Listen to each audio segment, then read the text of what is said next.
बिस्मिल्लाहिर्रहमानिर्रहीम। अस्सलाम वालेकुम नाज़रीन, प्रोग्राम रूल ऑफ़ लॉ में मैं हूं मुक़द्दस खान। नाज़रीन, आज हम बात करेंगे क्रिमिनल लॉ के हवाले से, बेलेबल नॉन बेलेबल केसेस के हवाले से। पाकिस्तान में इस कदर हमारे जो केसेस हैं उसमें ताख़ीर क्यों होती है, इस पर बात करेंगे। इन्हीं सब सवालात के जवाबात देने के लिए मेरे साथ स्टूडियो में मौजूद हैं senior advocate of high court mister Agha Sajid Shah साहब। अस्सलाम वालेकुम। वालेकुम अस्सलाम। सर, कैसे हैं आप? अल्लाह का शुक्र है, खैरियत। सर, बहुत बहुत शुक्रिया आपके टाइम देने का। सर, पहला मेरा सवाल आपसे ये है कि सिविल और क्रिमिनल केसेस में फ़र्क क्या है? जी बिल्कुल, हमने डिफरेंट जो प्रोग्राम इस हवाले से पहले किए हैं, फैमिली लॉस के हवाले से किए हैं, और सिविल और क्रिमिनल में ये वैसे तो तकरीबन एक वाज़ेह डिफरेंस है, लेकिन आम शख्स को आसानी से समझने के लिए जो ज़मीन और जायदाद के केसेस होती हैं वो सिविल होते हैं, और जो ऐसे मुकदमात लड़ाई झगड़े के, मर्डर के, वो फ़ौजदारी कहलाते हैं। लाइक उसमें FIRs हो जाए या उसमें इस्तगासा हो जाए तो ये फ़ौजदारी कहलाते हैं। ये एक आम शख्स के समझने के लिए, कि इसमें कुछ बारीकियाँ भी हैं। ज़मीन जायदाद के मामलात में भी अगर झगड़ा हो जाए, ज़मीन जायदाद के मामलात में भी अगर गैर कानूनी कब्ज़ा हो जाए तो वो फ़ौजदारी बन जाता है। लेकिन वो एक मतलब एक वास्ट चीज़ें हैं, वो थोड़ी गहराई से समझने की हैं। लेकिन नॉर्मली मैं इसको अगर जनरली इसको डिस्कस करें तो जो ज़मीन जायदाद के केसेस होते हैं वो दीवानी मुकदमात हैं, सिविल केसेस हैं, और जो लड़ाई झगड़े के केसेस हैं, मर्डर के केसेस हैं, ऐसे केसेस जो पाकिस्तान पीनल कोड ताज़ीरत पाकिस्तान के सेक्शन के तहत आएँ तो उसमें कोई दफ़ात अगर इन्वॉल्व हों, FIRs इन्वॉल्व हों, तो वो फ़ौजदारी कहलवाते हैं। तो उनका ट्रायल अलग अलग चलता है, उनकी कोर्ट्स अलग होती हैं, दीवानी और फ़ौजदारी अलग होती हैं। इनका इलाका मजिस्ट्रेट इसका ट्रायल सुनता है, और उसका जो ट्रायल होता है वो सिविल कोर्ट्स दीवानी जजेस सुनते हैं, वो अलग अलग। सर, आप बार बार ट्रायल का नाम ले रहे थे बीच में, आप बताएंगे ट्रायल क्या होता है हमारे नाज़रीन को? ट्रायल देखिए, नाम से ही अंदाज़ा है कि ट्रायल हो रहा है। लाइक मैं आपसे इन्वेस्टिगेट करना शुरू कर दूँ, अब आपका ये ट्रायल शुरू है। वो ट्रायल नॉर्मली इन्वेस्टिगेशन को इन्वेस्टिगेशन पीरियड जो होता है उसको ट्रायल कहते हैं। लेकिन लॉ की लैंग्वेज में अगर यही इन्वेस्टिगेशन पुलिस कर रही है, कोई और इदारा कर रहा है, तो वो ट्रायल में नहीं आएगा। होता ट्रायल ही हो रहा है कि हम नॉर्मली हम कहते हैं, लेकिन होता वो ट्रायल नहीं है। लॉ की लैंग्वेज में ट्रायल वो होता है जो कोर्ट करती है। अब ट्रायल कोर्ट कौन सी करती है? लाइक दीवानी केसेस हैं, एक शख्स ने दूसरे शख्स पे पैसों का रिकवरी का, ज़मीन जायदाद का, या इस तरह के दीवानी केसेस एक केस दायर कर दिया है, दूसरा शख्स को नोटिस हो गए हैं, वो कोर्ट में पेश हो जाता है। फिर उसके बाद वो उसका अपना जवाब अपना दाखिल करता है, अपना डिफेंस दाखिल करता है। फिर उसके बाद जिसने केस किया है वो अपने विटनेसेस लेके आता है, अपने गवाह, अपने सबूत पेश करता है। फिर जिसके ख़िलाफ़ केस हुआ है वो अपने गवाह, अपने सबूत पेश करता है। फिर एंड पे एक फ़ाइनल डिस्कशन होती है, जिसे आर्ग्यूमेंट्स कहते हैं, फ़ाइनल आर्ग्यूमेंट्स कहते हैं, और फिर कोर्ट इस पर डिसीजन देती है। इस सारे प्रोसीजर को, इसमें 1 साल भी लगता है, 2 महीने भी लगते हैं, 2 साल भी लगते हैं, इस सारे प्रोसीजर को ट्रायल बोलते हैं। ये प्रोसीजर जो भी मैंने डिस्कस किया ये होता है दीवानी केसेस में। इसी तरह अगर ट्रायल जो होता है वो फ़ौजदारी में होता है, लेकिन उसका ट्रायल का प्रोसीजर थोड़ा डिफरेंट होता है। उसमें अरेस्टमेंट्स होती हैं, रिमांड्स होती हैं, फिर उसके बाद एविडेंसेस होती हैं, फिर सबूत पेश किए जाते हैं, फिर उसके बाद 342 की स्टेटमेंट्स होती हैं, वो एक लीगल चीज़ें हैं, और जिसके बाद कोर्ट ने डिसाइड करना होता है, आगे जाके एग्जैक्टली। यानी कि जो कोर्ट ने पूरा इन्वेस्टिगेट अपने एक प्रोसीजर के थ्रू करना होता है, और उसके बाद सज़ा या जज़ा देनी होती है केसेस से। दीवानी सूरत में डिग्री या खारिज करने होते हैं केसेस, तो उस पूरे प्रोसीजर को हम ट्रायल कहते हैं। अच्छा सर, आपने यहाँ पे खारिज केसेस के बारे में भी बात की है ना, तो खारिज केसेस मतलब कौन कौन से ऐसे होते हैं जो कि आप खारिज हो जाते हैं जाते साथ? देखिए, दीवानी केसेस जो होते हैं वो खारिज होती हैं, डिसमिस होती हैं, या डिग्री होती हैं। यानी जिसने केस किया है उसके हक में डिग्री हो जाएंगे अगर वो सच्चा है, ट्रायल में साबित अपने डॉक्यूमेंट्स प्रूव कर लेता है। क्रिमिनल केसेस में ऐसा नहीं होता। जी, मैं उस तरफ आता हूँ। एक चीज़ याद रखिएगा कि किसी भी केस में, ये एक लॉ की थ्योरी है कि किसी भी केस में जो शख्स किसी पे इल्ज़ाम लगाता है उसको साबित करना होता है। ये मैं एग्ज़ाम्पल देता हूँ कि ये एक शख्स बैठा हुआ है, मैं उसको कहता हूँ तुमने मेरा ये पेन चोरी किया है, तो अब उसको ये प्रूव नहीं करना मैंने नहीं किया, उसको ये प्रूव नहीं करना, वो खामोश है। अगर वो डिफेंस में कुछ कहना चाहे तो यस ही कैन, अदरवाइज़ वो ये नहीं कहेगा मैं तो यहाँ पे था ही नहीं, मैं ये नहीं था, वो नहीं, उसको नहीं। प्रूफ मुझे करना है कि मेरे पास जो मैं इल्ज़ाम लगा रहा है, मैं एलिगेशन लगा रहे हैं, जिसको हम अपनी लैंग्वेज में बोलते हैं OPD और OPP बोलते हैं, owners of proof on plaintiff, यानी केस दाखिल करने वाला, OPD owners of proof on defendant, यानी केस जिसके खिलाफ किया जाता है। एक बात तो उस सूरत में वो सिविल केसेस में डिसमिस या डिग्री होती हैं। जब फौजदारी केसेस की बात होती हैं तो उसमें या डिसीजन आता है मुल्ज़म के हक़ में या उसके ख़िलाफ़ आता है, तो उसको हम लैंग्वेज में बोलते हैं एक्विटल हो गया है, या इसमें हम कहते हैं जजमेंट हो गई है, सेंटेंस हो गया है, सज़ा हो गई है। तो वो उसको एक दिन की सेंटेंस हो, सेंटेंस मतलब उसको सज़ा हो गई है, 1 दिन की हो, 1 साल की हो, 10 साल की हो, या फिर उसका एक्विटल हो जाता है, वो बाइज़्ज़त बरी हो जाता है। तो वो लैंग्वेज का थोड़ा सा डिफरेंस है, लेकिन होती वही तकरीबन चीज़ें हैं फौजदारी। अच्छा सर, मेरा यहाँ पे एक और सवाल आपसे ये है कि जो बेलेबल और नॉन बेलेबल जराइम है, ठीक है, मुकदमात हैं, ये कौन से होते हैं? बड़ा इंपॉर्टेंट है। इसमें हमारे पास जो लिटिगेंट्स आते हैं बहुत कंफ्यूज होते हैं इस हवाले से। अक्सर लोग आके हमारे पास कहते हैं ओहो हो जी उसकी तो ज़मानत होगी, अब तुम्हारा केस ही ख़राब हो गया। नहीं नहीं नहीं नहीं, ज़मानत क्या है पहले तो हम इसको देख लेते हैं। एक मिनट के लिए मैं आपको पहले ये क्लियर करता हूँ, फिर उसके बाद बेलेबल और नॉन बेलेबल पे आता हूँ। What is bail? ज़मानत, ज़मानत नाम से ज़ाहिर है गारंटी। यानी मैं ये कहता हूँ कि आप ये मोबाइल थोड़ी देर के लिए मुझे दे दें, मैं ज़मानत के तौर पर आपको ये कोई पेमेंट दे जाता हूँ, गिरवी रखवा जाता हूँ, या गोल्ड दे जाता हूँ, या और कोई ऐसे डॉक्यूमेंट दे जाता हूँ अपनी प्रॉपर्टी के कि ये आप मुझे दे दें। ये है ज़मानत, ज़र ज़मानत। तो उसमें होता ये है नॉर्मली कि अगर कोई शख्स जब भी मोशन में केस आता है, लाइक मोशन में कैसे आता है, FIR रजिस्टर हो गई या प्राइवेट कंप्लेंट फ़ाइल होगी, वो भी एक सेपरेट चीज़ है, वो मैं इस पर डिटेल से बात करूँगा। मैं FIR से स्टार्ट लेता हूँ ताकि आसानी से बात समझ आ सके। FIR हो गई, एक शख्स अरेस्ट हो जाता है। अब अरेस्ट होने के बाद वो मैक्सिमम 14 डेज़ का रिमांड पुलिस के पास रहेगा इन्वेस्टिगेशन के लिए। उसके बाद वो जुडिशल यानी जेल जाएगा और उसके बाद उसकी ज़मानत हो सकती है। अब वो जब जेल जाएगा तो उसने हर 14 दिन के बाद अदालत में पेश होना ही है, ना इससे 1 दिन कम ना उससे 1 दिन ज़्यादा, ताकि कोर्ट भी चेक करती है बीमार तो नहीं है या कोई प्रॉब्लम तो नहीं है, और उसके बाद उसका ट्रायल चलता रहेगा। जो मैंने अभी स्टार्ट में बात की नहीं, एक शख्स अरेस्ट हुआ, उसका रिमांड हुआ या व्हाटएवर, उसके बाद वो जेल चला गया, उसके बाद उसने अदालत में पेश होना है। अब वो ट्रायल 1 साल चले, 2 साल चले, 6 महीने चले, जब तक हो सकता है 2 साल के बाद ये पता चले कि ये शख्स तो बरी हो गया। वो जो 2 साल, यहाँ मैं आपकी बात काटूंगी। ये जो आपने रिमांड की बात की है ना, ये कौन से केसेस में रिमांड होता है? नॉर्मल केसेस में तो रिमांड नहीं होता होगा। मैं बिल्कुल आता है, बड़ा अच्छा सवाल है ये भी एक रिमांड का पूरा एक चैप्टर है, पूरी एक डिस्कशन है। लेकिन मैं उस बात को एक दफ़ा फिर कंटिन्यू करना चाहूँगा कि एक शख्स अरेस्ट हो गया, जेल चला गया, उसका केस चलता है 2 साल, 2 साल बाद ये पता चलता है कि ये शख्स तो बरी हो गया, इसका तो कसूर ही कोई नहीं था, तो वो उसके 2 साल कौन वापस करेगा? तो कोर्ट ने ये देखना होता है कि हो सकता है इसके जो खिलाफ जो एलिगेशन है वो कमज़ोर है, वीक है, हो सकता है ये बरी हो जाए। तो कोर्ट ने सिर्फ़ और सिर्फ जेल की कस्टडी से उस बंदे को निकाल के एक पर्सनल, एक आम शख्स की कस्टडी में उसको देना होता है।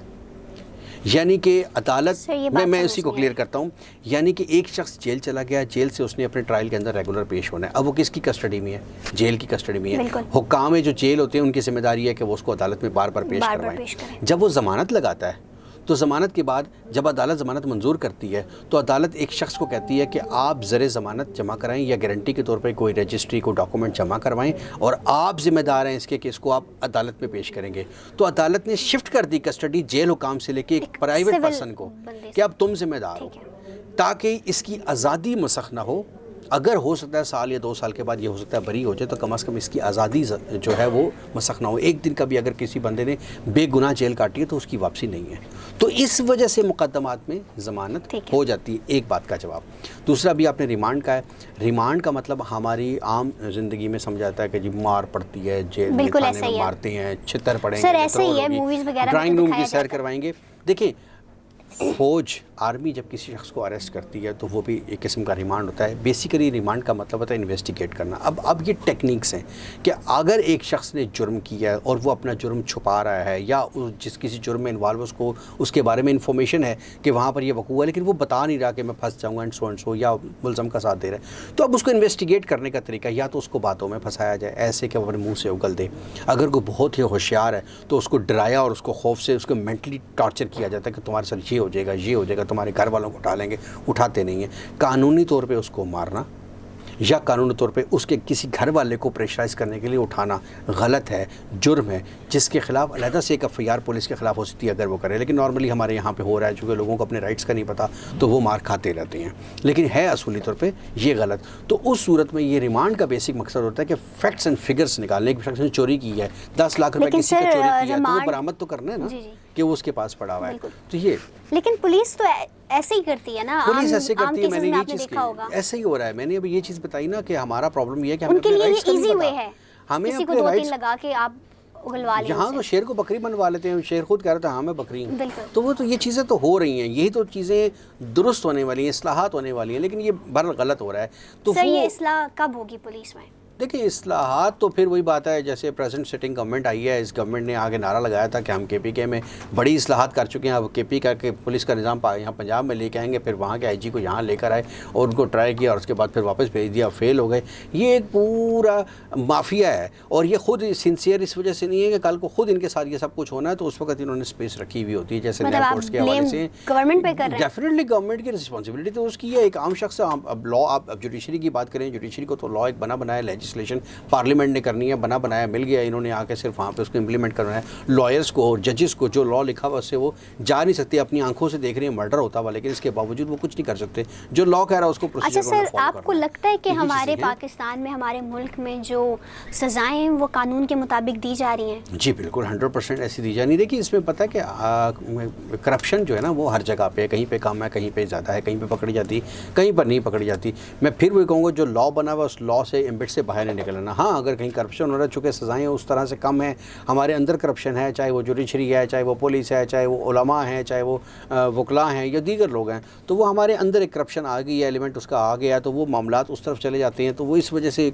करप्शन बढ़ती जा रही है, रेशो बढ़ती जा रही है, सज़ाएँ नहीं हो रही हैं, जराइम बढ़ रही हैं। और जराइम की मेन वजह यही है, किसी ने कहा था कि अगर कोई शख्स रोटी चोरी कर रहा है तो उसके रोटी चोरी करने वाले के हाथ ना काटो बल्कि हुक्मरान के हाथ काटो, कि वो भूख से मर रहा था तो उसने रोटी चोरी की है। लेकिन हम लोग उस तरफ नहीं सोचते। किसी छोटे बकरी चोर को या भैंस चोर को तो हम सालों साल के लिए अदालतों में बंद रखती हैं, और किसी ने अगर बड़ी चोरी की है तो वो मुल्क से बाहर भाग जाता है। तो कानून वो मकड़ी का जाला है जिसमें हमेशा गरीब और शरीफ आदमी फंसता है। कह सकते हैं ना, अमीर के लिए कानून डिफरेंट है, गरीब के लिए कानून वही है, कानून वही है, लेकिन सिंपथीज है ना, सिंपथीज है ना, खैर है, कैटेगरीज है ना, जाने दो।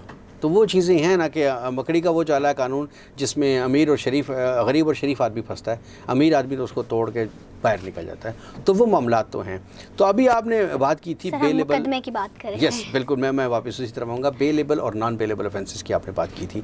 देखिए इसमें लॉ के अंदर बड़ा क्लियरली एक स्केड्यूल बना हुआ है, उसके अंदर लिख दिया गया है। 511 सेक्शंस हैं PPC की, पाकिस्तान पीनल कोड की, ताज़ीरात पाकिस्तान की, जिसमें तमाम जराइम अलग अलग से लिखे हुए हैं। ये फ़ौजदारी के हवाले से, वैसे तो अलग अलग बहुत सारे यानी सैकड़ों बल्कि हज़ारों के हिसाब से कवानीन अलग अलग से बने हुए हैं, लेकिन मैं PPC की बात कर रहा हूँ। तो उसमें एक स्केड्यूल बना हुआ है। एक जर्नल लॉ ये है, जर्नल लॉ ऐसे तमाम जराइम जिनकी सज़ा 3 साल से कम है उनको बेलेबल कंसिडर करेंगे, और जिनकी 3 साल से सज़ा ज़्यादा है लिखी हुई है उनको नॉन बेलेबल कंसिडर करेंगे, जब तक कि स्पेसिफिकली कहीं पर कह नहीं दिया जाता कि इसकी 1 साल भी है तो फिर भी ये नॉन बेलेबल है। अगर ये कह दिया फिर तो और बात है, लेकिन जनरली हम ये तसव्वुर कर लेंगे कि ऐसे जराइम जिनकी सज़ा 3 साल से कम है वो बेलेबल हैं, और जिनके साथ 3 साल से ज़्यादा वो नॉन बेलेबल हैं। अब बेलेबल और नॉन बेलेबल में फ़र्क क्या है? बेलेबल वो ऑफेंसेस होती हैं, जुर्म किया आपने, उसके बाद आपकी बेल हो जाना, आपकी ज़मानत हो जाना, ट्रायल नहीं, ट्रायल तो चलेगा, ज़मानत हो जाना आपका राइट है। आपको दुनिया की कोई ताकत उस ज़मानत से नहीं रोक सकती। मैं एक मिसाल देता हूँ, गैम्बलिंग एक्ट है, जुआ जी, जुआ शख्स खेलते हैं, वो आज अरेस्ट होंगे, विद इन 24 आवर्स पुलिस ने उनको अरेस्ट करके जज के पास पेश करना है। जज ने उनकी बेल देनी ही है, जज के पास कोई राइट नहीं है इनकी बेल खारिज कर दे, उनकी ज़मानत होनी ही है। These are called bailable offences. अब आ जाते हैं non bailable offences. Non bailable offences में अगर आपके पास ऐसे दलाइल मौजूद हैं जिससे आप शक इबहाम पैदा कर सकते हैं कि मैं गिल्टी नहीं हूँ, तो जज उसको तसल्ली करने के बाद अपनी वेरिफिकेशन करने के बाद उसको बेल दे भी सकता है और बेल डिसमिस भी कर सकता है। ये है non bailable offences. Non bailable offences में बेल्स हो भी सकती हैं, नहीं भी हो सकती, लेकिन बेलेबल ऑफेंस में बेल होनी ही है हर सूरत। तो ये डिफरेंस है बेलेबल ऑफेंसेस में और नॉन बेलेबल ऑफेंसेस में। अच्छा सर, ये एक इस्लामाबाद केस हुआ था, इसमें तो जो उसके ऊपर दफ़ा लगाई थी वो नॉन बेलेबल थी। उसमें कहा गया था कि जो है वो टिल डेथ तक भी उसको हो सकता है। कौन सा केस? किसका? अच्छा, ये उस्मान बट मेरे ख्याल से उस्मान मिर्ज़ा वाला, उस्मान मिर्ज़ा वाला, वो उसमें कौन सा फिर ऐसा क्या हुआ कि उसको बेल मिल गई और वो ज़मानत? देखिए हमारे यहाँ मुआशरे के अंदर मैं लॉ की बात करूँगा, प्रैक्टिकल चीज़ें थोड़ी डिफरेंट है। प्रैक्टिकल चीज़ें मैं आपको इस तरह से समझाने की कोशिश करता हूँ कि एक जज साहब हैं, उनके सामने मर्डर हो जाता है, यहाँ कचहरी में हुआ था, कोर्ट रूम के अंदर झगड़ा हुआ, कोर्ट रूम के बिल्कुल बाहर मर्डर्स, 3-4 मर्डर्स इकट्ठे हुए थे, ये 3-4 साल पहले रावलपिंडी कचहरी में। उसके बावजूद उसका ट्रायल चला। अब वो आंखों देखा मंजर है, CCTV फुटेज सब कुछ मौजूद है, लेकिन इसके बावजूद ट्रायल चलेगा। तो कोर्ट पाबंद है उस लॉ की, ठीक है, उसको फॉलो करना ही है, उसके बगैर हम डायरेक्ट कुछ कर नहीं सकते। तो इसी तरीके से ये जो आपने बताया, हर केस के अपने फैक्ट्स एंड फिगर्स होते हैं।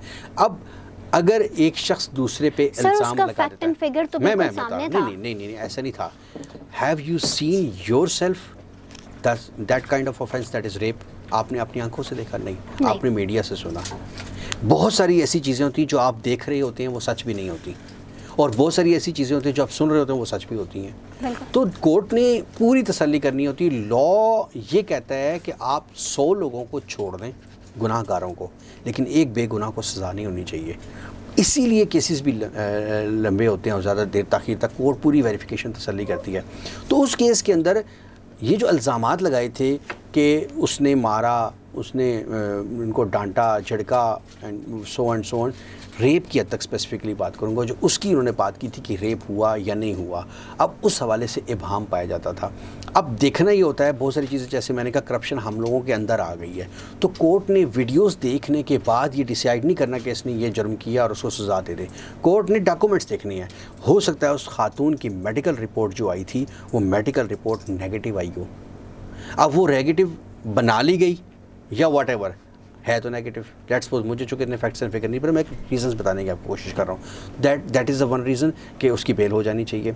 इसी तरीके से हो सकता है वो केस लेट। लेकिन सर, जब आप एक बंदे के ऊपर मुकदमा वो वाला चल, मैं जिस मुकदमे की बात कर रही हूँ, जब वो चल जाए तो आप खुद कह रहे हैं ना कि उसके ऊपर बेल नहीं हो सकती, तो फिर वो उसके अंदर में फैक्ट एंड फिगर्स देखे जाएंगे। मैंने कहा नॉन बेलेबल ऑफेंसेस के अंदर बेल, अगर ये कोई शख्स इबहाम पैदा कर दे कि ये FIR गलत है, झूठी है, तो उसमें ज़मानतें होने के चांस बढ़ जाते हैं, ठीक है ना। अब हो सकता है वो खातून का मेडिकल नेगेटिव आया, मेडिकल ही नहीं आया, तो बेल तो होनी है, ट्रायल नहीं ख़त्म हुआ लेकिन बेल तो होनी है। इसी तरीके से एक शख्स, एक खातून के साथ रेप होता है और वो 2 महीने खामोश रहती है, 2 महीने बाद कहती है मेरे साथ रेप हो गया, तो इट मीन्स कि वो प्लांटेड है, कि जिसके साथ रेप हुआ वो फ़ौरन कोर्ट में आएगी, वो फ़ौरन आके शोर में जाएगी, थाने में जाएगी, रिपोर्ट दर्ज करवाएगी, व्हाटएवर। तो बहुत सारे ऐसे ग्राउंड्स होते हैं जिनकी एविडेंस कलेक्ट नहीं हो पाती। यहाँ हमारे पाकिस्तान में बहुत, अब आपको एक चीज़ और बताऊँ, वी आर मुस्लिम्स और हम पाबंद हैं कि हमारे मुल्क में हदूद आर्डिनेंसेस के तहत सज़ाएँ होनी चाहिए। सऊदी अरब में फिर भी होती है, हमारे यहाँ नहीं होती, बिल्कुल नहीं होती। अब क्यों नहीं होती? इसकी मैं आपको बड़ी इंपॉर्टेंट रीज़न बताऊँ। हदूद ऑर्डिनेंस के लिए सबसे पहली शराइत है कि ऐसे गवाह हों जिसको तज़कियतुश शहूद का एक लफ्ज़ इस्तेमाल किया गया, जिन्होंने कभी ज़िंदगी में झूठ ना बोला हो, इनके ख़िलाफ़ कोई क्राइम ना हो, जुर्म न किया हो, नमाज ना छोड़ी हो, लोकेलिटी में उनको लोग अच्छे नाम से जानते हों। ऐसे 2 या 4 गवाह हों, कम से कम 2 हों, जिन्होंने वक़ुआ होते हुए आँखों से देखा हो और वो कोर्ट में आके गवाही दें, तब जाके हद लगती है। अब हमारे यहाँ एक रेप हुआ, अब वो सबसे पहले जंगल में हुआ, अब सबसे पहले किसी ने उसको देखा ही नहीं। अगर खुदा ना खास्ता किसी ने आई विटनेस है देख लिया, तो उस गवाह की गारंटी नहीं है कि वो सच्चा है झूठा है, वो तज़कियतुश शहूद की शराइत पे पूरा नहीं उतरता। अगर खुदा ना खास्ता वो कोई ऐसा गवाह था जो तज़कियतुश शहूद का भी था, उसने आंखों से देख भी लिया, अब वो कोर्ट में जाने से शरीफ आदमी डरता है कि यार मैं अब अदालतों के चक्कर की तरह लगाऊंगा, ये ना मुखालिफ पार्टी मुझे मर्डर कर दे। ये एलिमेंट्स होते हैं। ये जब चीज़ें, कंडीशंस पूरी नहीं होती, रिक्वायरमेंट्स पूरी नहीं होती, तो फिर हद नाफिज नहीं होती। इसलिए हमारे मुल्क में हदूद नाफिज नहीं होती और बहुत सारे जराइम्स होने के बाद अदम शहादत, देखिए ना, कहते ना अंधा मर्डर था जी, अंधा कत्ल था, वो क्या था? उसका सबूत नहीं था। मर्डर हुआ लेकिन किसी ने मरने वाला मर गया, किसी ने देखा नहीं है, या सम टाइम पता था, उनको डरा इतना दिया गया कि वो कोर्ट में आके कंप्लेनेंट पेश क्योंकि स्टेटमेंट नहीं दे रहे या गवाह होकर पेश नहीं हो रहे। अब जज तो नहीं कर सकता कि मेरे और आपके कहने पर, एक वीडियो देखने पर उसको वो कर दे, कि उसमें बहुत सारी बीच में हिडन चीज़ें। सर, अभी आप ज़मानत की बार बार बात कर रहे थे, तो मुझे ये बताएं कि बेल बिफोर अरेस्ट और बेल आफ्टर अरेस्ट क्या होती है? जी बिल्कुल, देखिए ये 2 फेजेस हैं बेल के। बेल बिफोर अरेस्ट, बेल मैं कोशिश करूँगा तेज़ी के साथ इसको समझाने की कोशिश करूँगा। बेल बिफोर अरेस्ट नाम से पता चल रहा है कि अरेस्ट होने से पहले ज़मानत, और बेल आफ्टर अरेस्ट यानी अरेस्ट होने के बाद ज़मानत। अब पहले ज़मानत कैसे हो सकती है? देखिए, बेल बिफोर अरेस्ट का मतलब ये होता है, इस इंटरम बेल होती है। एक शख्स ने अगर 302 यानी मर्डर किया भी है, सबके सामने भी किया, फिर भी कोर्ट उसको राइट्स देती है कि आप अपना डिफेंस अगर आपके पास कोई है तो आप आ जाएं कोर्ट में। उसमें ये होता है कि कोर्ट में बात समझाना आसान होती है।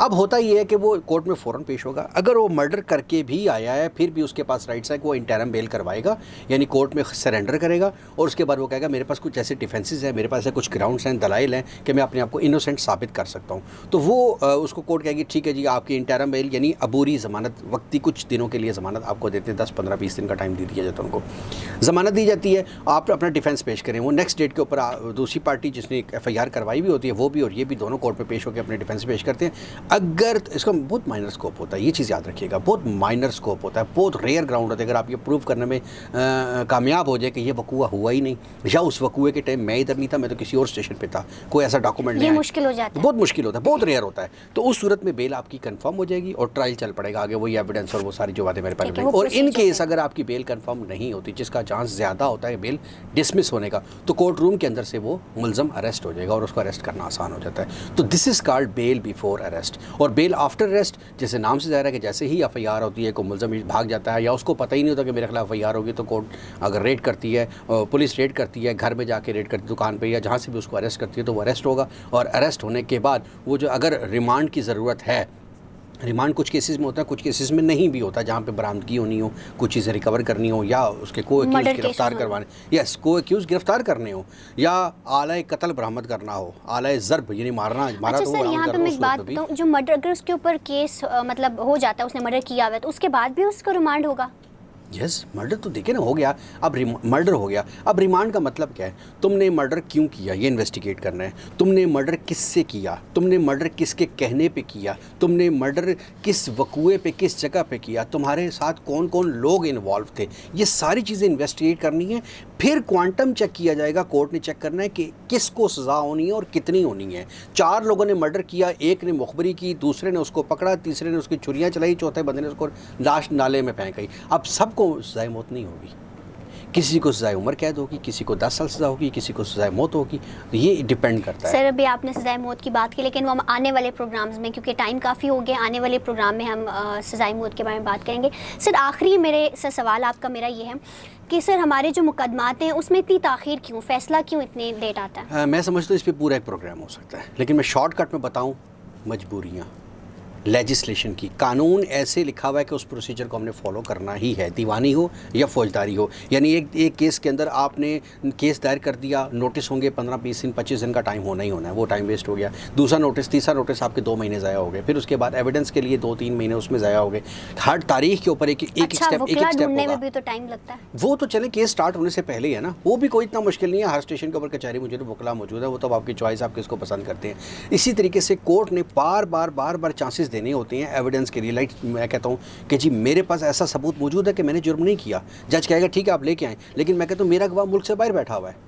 अब जज ने मेरी बात को भी प्रेफर करना है कि यार इसको मैं बेगुनाह सज़ा ना दे दूँ, लेकिन ये भी देखना कि टाइम भी वेस्ट ना हो। तो जज मेरे ऊपर प्रेशराइज तो करेगा, उसको बुलवाओ, हो सकता है वो आने में 2 महीने लगे, वो 2 महीने तो ज़ाया हो गए बारिश से आने में।